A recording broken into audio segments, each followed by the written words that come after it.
This is Umar for BoxNation in association with Global Next Trade. We are in Riyadh, back here in Riyadh, Saudi Arabia, and it's a huge occasion for your man, for France's man, Moses Itauma, to show the world really now what he's about. But he's got a tough man, a bad man in front of him in Dillian Whyte, who's looking to roll back the years. Do you believe he can roll back the years, Dillian? We will see. One thing's for sure, he's got himself into tremendous shape. He's taken it very seriously and he's had a lot of time to prepare for this fight. And he knows better than you, me, or anyone, how important it is that he wins it. Because if he doesn't, where does that leave him in the pecking order? So this is a big moment in time for both of these guys. What have you made of his attitude this week in all the interviews he's been doing, where it's almost been like, well, the industry's written me off. I'm a nobody. This kid's the next coming of Ali and Mike Tyson combined into one. I'm just sort of cannon fodder. What have you made of his attitude? I know he doesn't think that, that's for sure. He's a fighting man. He always has been a fighting man. He's in there to win. I'm not written him off at all. I know he's a dangerous fighter at his best, and he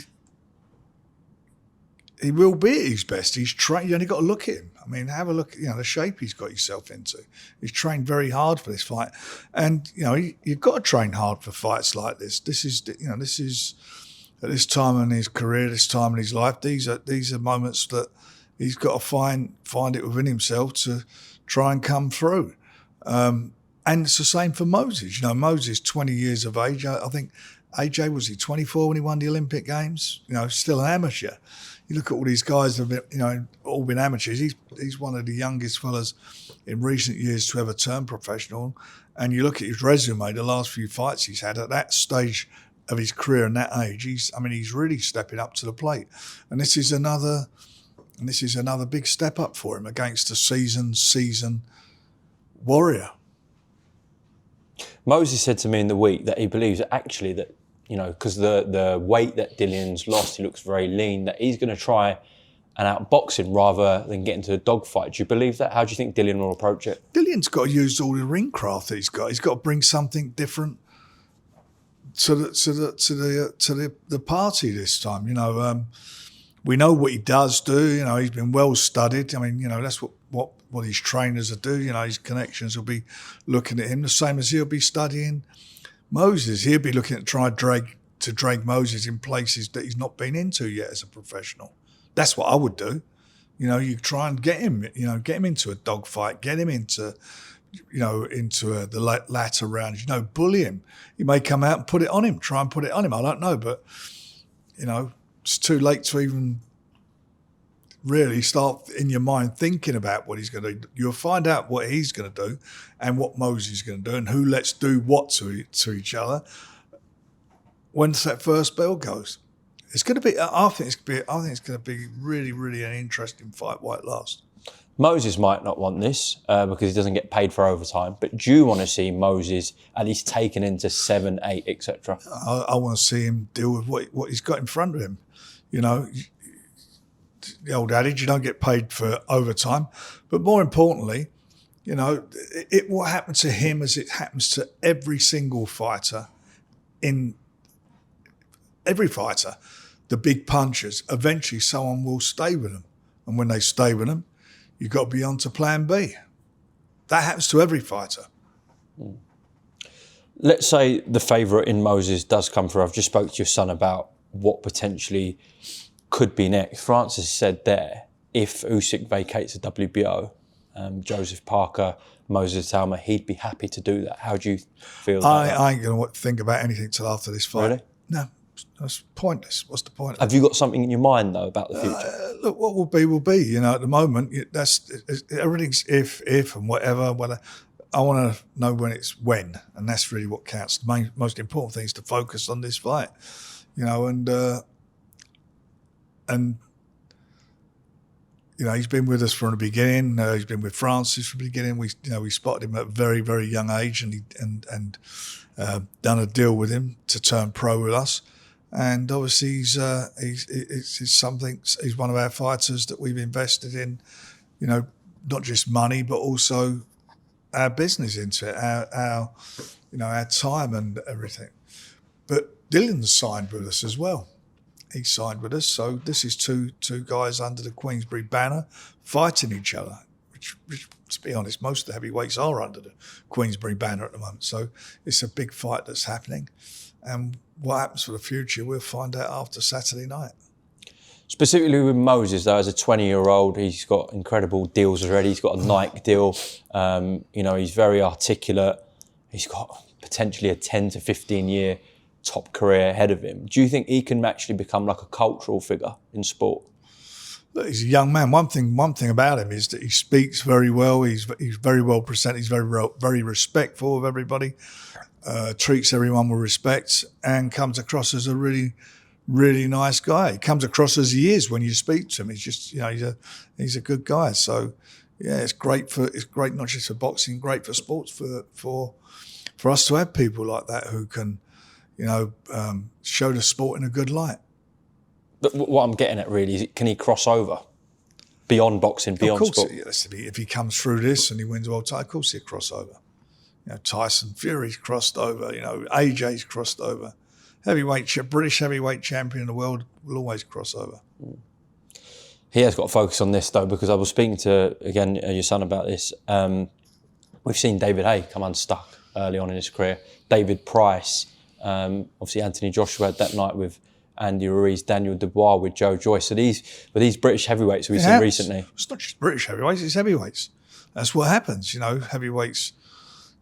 Look, they're big guys and they throw bombs. They're big men, and you get careless, you get clipped. Whoever thought that Muhammad Ali would get beaten as he did all those years ago with an Olympian who only had, I think, 8 or 9 fights at the time. So it's it can happen. Buster Douglas and Mike Tyson. Yeah, it's happened. There's nothing. There weren't such a thing as an upset. The word wouldn't be in a dictionary, and it's there. That can happen. That's why everybody's got to be at their best and work hard. And win or lose, you've got to learn from the fight. Absolutely. Well, let's talk. It's going to be a good fight, though. And so is it will be a good fight because the styles will blend. So is Philip Hrgovic and David Adeleye. Yeah. It's a tough fight for David. I mean, he asked for a tough fight and he's got a tough fight. Philip's come back with a win after that fight, which was a really good quality, competitive fight against Daniel Dubois. And now David is stepping right up to the plate. He's in with a good fighter. Again, 2 Queensberry fighters going at it, so you're going to have to be neutral in it. But yeah, I mean, they're there. David, again, he's been with us from the beginning and he's in with a good quality fighter in Hrgovic, who he was probably one of the most avoided fighters in the heavyweight division until Daniel fought him. So it's a big moment for him. Big moment for him. I mean, the winners then, knocking on sort of world title contention, aren't they? They are. That's where they are. Everybody's vying to get into position. We've got a situation with the WBO. They've ordered this fight between Joe Parker, who's the interim champion, against their full champion in Alexandrov, and that's a real tough. That's going to be a tough fight. Do you think you'll vacate? I don't know. I'm hearing he may ask for an extension on the date. That's the word we was getting today, for whatever reason. But we'll find out. But the fight has to go on this year, and Joe wants it, and Joe deserves it, and that's where we're at. Okay. Our only world champion is also on the card from Britain. Yeah. Nick Ball, the Wrecking Ball, against Sam Goodman. Nick's obviously had an incredible couple of years under your banner. Sam Goodman, what sort of test do you think he can provide? Well, he's coming up. He's undefeated, isn't he? He's coming up, and he fancies the job. He'll come to fight. It'll be a very competitive fight. And I don't think we've ever seen Nick in anything but an exciting fight because of his style. And again, I think you're going to see something a little bit special on the night. I said to him in the week, if it goes your way, in your opinion, when it goes your way, you're going to get on Frank's case about Inoue, who's been touted to potentially maybe fight here later this year. But is that what you want next? I'd love that fight for him. I really would love that fight. I mean, obviously got to focus on Saturday and hopefully come through that. But the Inoue fight, I really do feel that he will give Inoue a lot of problems. be Inoue's hardest fight of his career, you believe? I think so. But he's got to win Saturday, first of all. Of course, yes. Well, that is all live on DAZN pay-per-view, so make sure you tune in. It's sort of boxing fans' dream, really, this card. Great show. It's a great show. And there's other good fights on the card as well. It's a cracker of a show. Absolutely.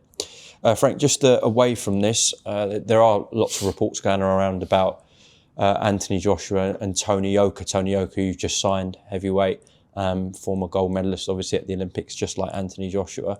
What can you tell me about that? Nothing. Nothing at all at this moment in time.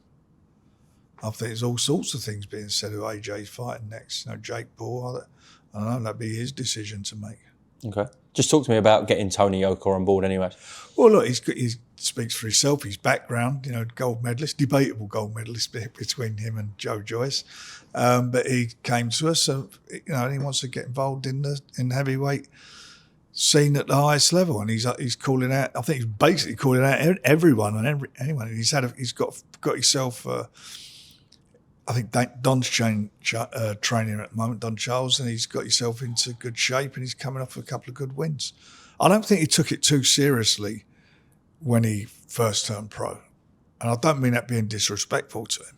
So we'll see what he brings to the table now. Okay.